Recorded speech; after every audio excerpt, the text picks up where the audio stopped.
Hello learners, welcome to Unacademy. मेरा नाम प्रांजल सिंह है और आज मैं आप सभी लोगों से बात करने वाला हूं हमारे देश में मंदिरों के बारे में। लेकिन आज हम किसी मंदिर के स्ट्रक्चर, उसकी हिस्ट्री और उसकी खूबियों के बारे में नहीं, बल्कि उन मंदिरों के अंदर पूजा करने वाले पुजारियों यानी कि प्रीस्ट के बारे में बात करने वाले हैं। लेकिन आज हम प्रीस्ट के बारे में ऐसी क्या बात करने वाले हैं जिसके बारे में जानना हमें और आपको बहुत ज्यादा जरूरी है। अगर मैं आपसे एक सवाल पूछूं कि मंदिरों में पूजा करने का एक ऑफिशियल पुजारी के अधिकार से किसको अधिकार मिलना चाहिए, तो आप में से बहुत सारे लोग एक पक्ष लेते हैं कि एक ऐसा परिवार जो कि कई पीढ़ियों से उस मंदिर में सेवा करते आ रहा है या उस मंदिर में पूजा करता आ रहा है, उन्हीं के परिवार के सदस्यों का सबसे पहला हक है।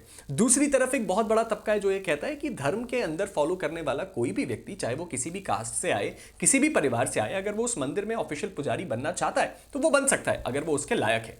अब यही एक ऐसा डिबेट है जो कि आए दिन हम सुनते रहते हैं और इस बारे में काफी चर्चाएं भी होती हैं। रिसेंटली ये मामला पहुंचा केरला हाईकोर्ट में और केरला हाईकोर्ट ने इसको लेके एक बड़ा ही स्ट्रिक्ट ओपिनियन दिया और एक बड़ा ही स्ट्रांग ओपिनियन दिया जिसके बारे में हमें और आपको पता होना चाहिए। तो चलिए शुरू करते हैं हमारे आज के इस वीडियो को और समझने की कोशिश करते हैं कि एक्चुअल में हमारे देश के संविधान के हिसाब से क्या हमारे देश के मंदिरों में जो पूजा होती है और जो पुजारी होते हैं वो किसी एक स्पेसिफिक परिवार को बिलोंग कर सकते हैं या किसी स्पेसिफिक कास्ट को बिलोंग कर सकते हैं, या कोई भी व्यक्ति जो उस धर्म को फॉलो करता है वो इस पद को संभाल सकता है। इस केस का नाम है Akhila Kerala Thantri Samajam versus state of Kerala and others. ये फैसला आया 22 अक्टूबर 2025 यानी कि कल ही के दिन, और आज हम इसके बारे में डिस्कशन करने वाले हैं। चलिए समझते हैं यहां पे हुआ क्या।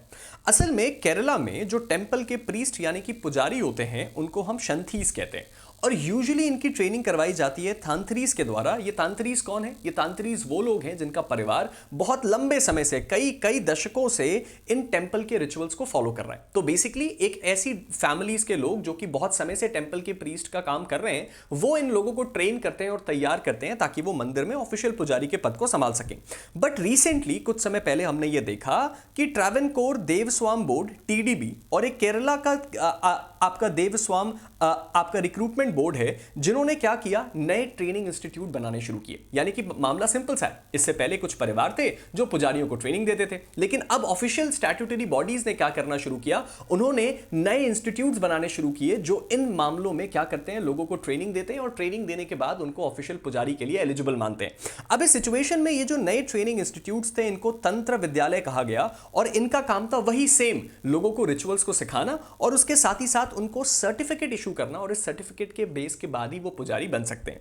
अब इस सिचुएशन में उन्होंने दो नए रूल्स भी बनाए। पहला रूल ये था कि अगर किसी व्यक्ति ने 10th ग्रेड की शिक्षा प्राप्त करी है, यानी कि वो 10th पास होना चाहिए, तभी वो एक पुजारी या प्रीस्ट बन सकता है। और दूसरी चीज कि ये जो रिकॉग्नाइज इंस्टीट्यूट है, जो नए इंस्टीट्यूट रिकॉग्नाइज किए जा रहे हैं, केवल इनके द्वारा प्राप्त सर्टिफिकेट होल्डर ही इस मसले पे पुजारी बन सकता है।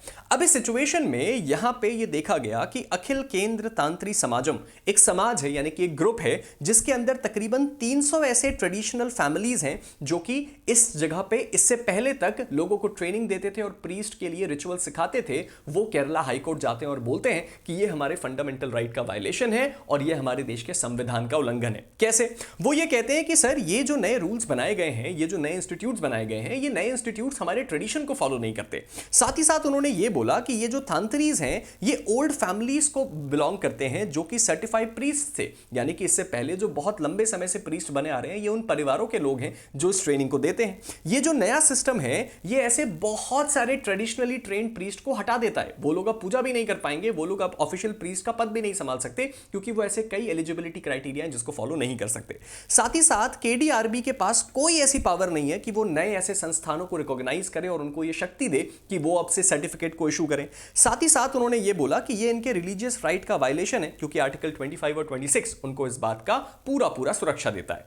अब इस मसले पे गवर्नमेंट और बोर्ड्स की तरफ से भी जवाब मांगा गया। भाई, एक पक्ष की बात तो सुन ली, अब दूसरे पक्ष की बात सुनिए। सरकार और बोर्ड्स का यह कहना है कि प्रीस्टहुड जो है वो हेरिडेटरी नहीं होता। पुजारी का जो पद है या फिर ये जो आप एक काम करते हैं, ये किसी परिवार, एक इकलौते परिवार को बिलोंग नहीं करता। ये केवल उसको मिलना चाहिए जिसके पास प्रॉपर नॉलेज है, उसको इस बात की इजाजत होनी चाहिए कि वो इस पद को संभाले और ये पूजा पाठ का काम करे।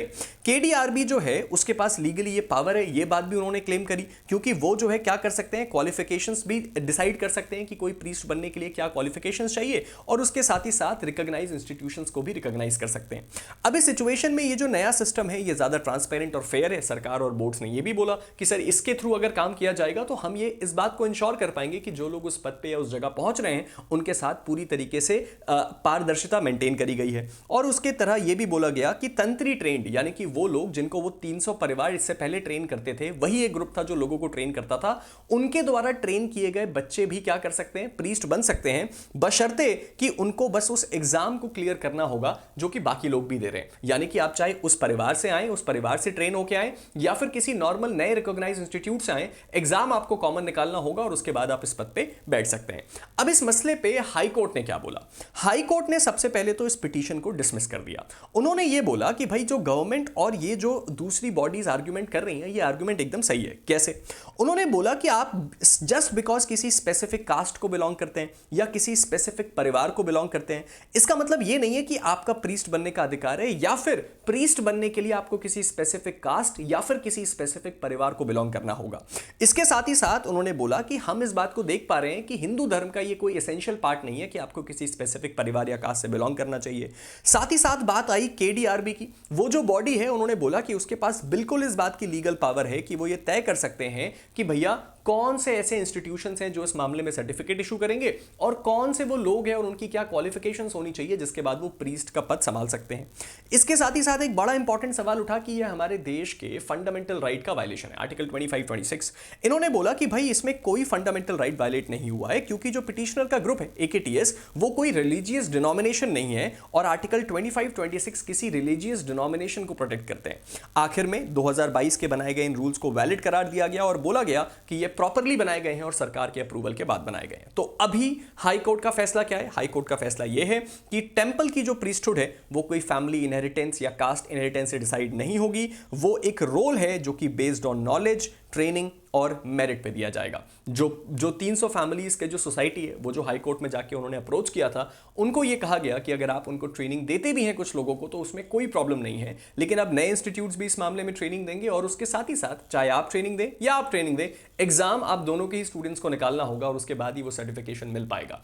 अब इस सिचुएशन में आपको क्या लगता है कि ये फैसला सही है या गलत? क्योंकि अभी भी एक ऑप्शन हमारे पास शायद है, वो है सुप्रीम कोर्ट का। तो आपके हिसाब से यहां पे क्या होना चाहिए था? क्या ये चीज सही है? क्या ये चीज गलत है? क्या ये चीज इंडिया में फॉलो होती है या नहीं होती है? होनी चाहिए या नहीं? आप अपना ओपिनियन नीचे कमेंट सेक्शन में जरूर दीजिएगा। फिलहाल हम इस वीडियो को एंड करते हैं, लेकिन वीडियो को एंड करने से पहले दो बहुत इंपॉर्टेंट बातें। सबसे पहली तो ये, अगर अभी तक आपने मेरे टेलीग्राम ग्रुप प्रांजल सिंह अकेडमी को फॉलो नहीं किया तो उसको प्लीज फॉलो कर लीजिए, क्योंकि मुझसे जुड़े हुए सारे अपडेट्स, मेरी क्लासेस के पीडीएफ्स और सारी जानकारियां आपको मेरे इसी टेलीग्राम ग्रुप पे मिलेंगी। और उसके साथ ही साथ एक बड़ी इंपॉर्टेंट बात यह है कि अगर आप एक ऐसे लर्नर हैं जो इस वक्त जुडिशरी या किसी भी लीगल एग्जाम की तैयारी कर रहे हैं, तो अनअकैडमी इस वक्त आपको मात्र 18,999 में 60% का डिस्काउंट लगा के हमारा सब्सक्रिप्शन दे रहा है 1 साल के लिए। और ये किसी बैच का नहीं बल्कि पूरी एप्लीकेशन का एक्सेस है। आप जितना पढ़ना चाहें, जिससे पढ़ना चाहें, जिस कोर्स के लिए पढ़ना चाहें, पढ़ सकते हैं। और इसके लिए आपको मेरे कोड PS का इस्तेमाल करना होगा, जो आपको डिस्काउंट तो देगा ही देगा, साथ साथ फ्री मेंटोरशिप भी देगा अनअकैडमी प्लेटफॉर्म पे मेरी।